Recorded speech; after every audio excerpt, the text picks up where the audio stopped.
जम्मू कश्मीर से एक ऐसी खबर सामने आई है जिसने दिमाग को हिला कर रख दिया है, क्योंकि यहाँ पर एक नहीं, दो नहीं, तीन नहीं, पूरे के पूरे 17 छात्रों के आतंकी बनने की कहानी सामने आई है, जिसके बाद मदरसे पर ताला लगा दिया गया है। तो चलिए सारी डिटेल्स आपको विस्तार से बताते हैं। दरअसल जम्मू कश्मीर में दारुल उलूम जामिया सिराजुल उलूम के 17 एक्स छात्र आतंकवादी संगठनों में शामिल हुए। अलग अलग मुठभेड़ों में इनके मारे जाने के बाद अधिकारियों ने गैर कानूनी गतिविधियां रोकथाम अधिनियम यानी UAPA के तहत मदरसे को गैर कानूनी घोषित कर दिया है। एक पुलिस अधिकारी ने ये जानकारी दी है।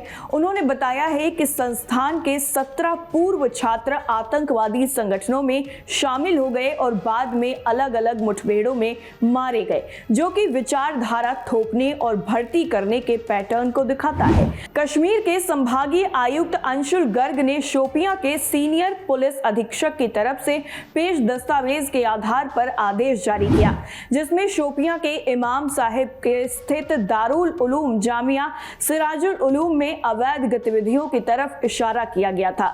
गर्ग के मुताबिक संस्थान के जमाते इस्लामी के साथ गुप्त संबंध दिखाने वाले विश्वसनीय इनपुट और साक्ष्य रिकॉर्ड भी मौजूद हैं।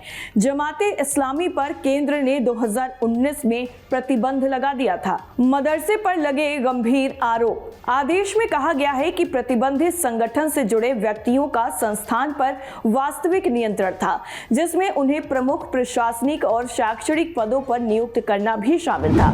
इसमें यह भी कहा गया है कि समय के साथ ही इस संस्थान ने कट्टरपंथ अनुकूल माहौल बनाया और इसके कई पूर्व आतंकी गतिविधियों में शामिल रहे, जो छात्र बताए जा रहे हैं। हालांकि संस्थान के अध्यक्ष मोहम्मद शफी लोन ने कहा कि उनका जमाते इस्लामी या किसी भी अवैध संगठन से कोई संबंध नहीं है।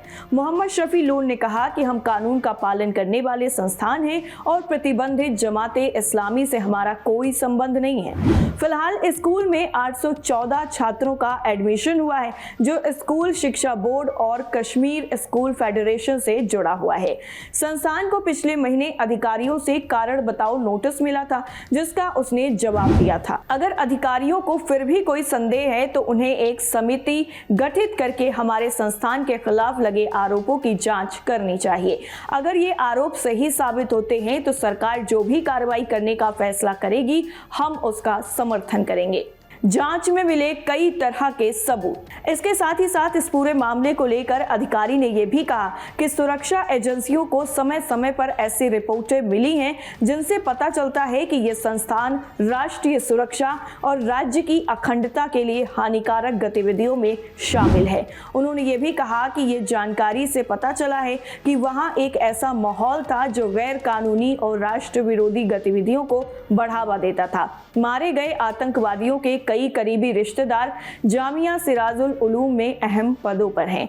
कानूनी कार्रवाई से बचने के लिए प्रतिबंधित जमाते इस्लामी के सदस्य बिचौलिए के जरिए से काम कर रहे थे और गुप्त रूप से अपना एजेंडा चला रहे थे। जम्मू कश्मीर में जिस तरह से ये बड़ा एक्शन हुआ है और मदरसे पर ताला लगा है, उसके बाद आतंकियों में खौफ का माहौल है। कैसी लगी आपको हमारी ये खबर, हमें जरूर बताइए। बाकी खबरों के लिए आप जुड़े रहिए TV7 भारत के साथ। नमस्कार।